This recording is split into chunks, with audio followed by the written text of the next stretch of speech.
Estudante Sira considera Polícia Nacional Timor-Leste no magnífico reitor Universidade Nacional Timor-Leste, UNTL, onde assessor jurídico Sira, sem menos conhecimento com a lei em vigor em Timor-Leste.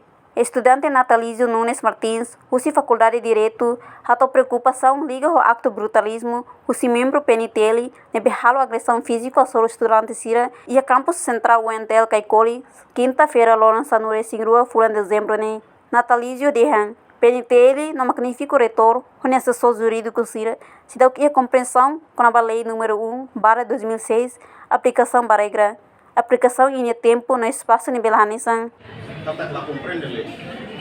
comprende lei da lei número 1/2006, tinha a aplicação da regra, aplicação de tempo no espaço nível Hanissan. O NTL tem que regular a linha código de conduta. Também tem a carta prévia, nem está a Bahia magnífico reitor, lá os Bahia polícia. Se vai vir a ação de Ihalio, mas kita se lá tem regra lei da número 6/2006, lei número 1/2006.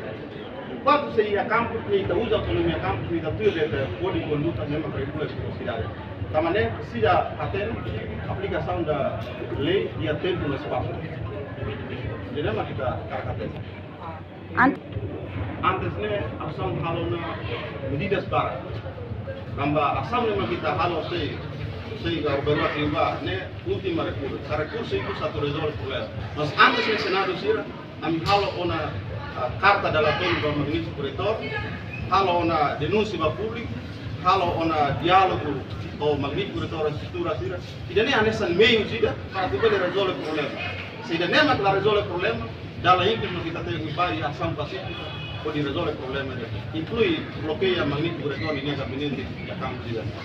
Jadi ne mak fase ne mak Senado sira lá ona antes ne. E ne tu regra, ne tala nem viola regra ida da universidade. Reportagem Senhorinha Pereira, Televisão Timor-Post. Janela informação ba emogoto. Atua tem informação atual dia clio. Kita haluha. Haneham botão subscribe, like. Halo comentário no fahe tutang ba media sosial hotu.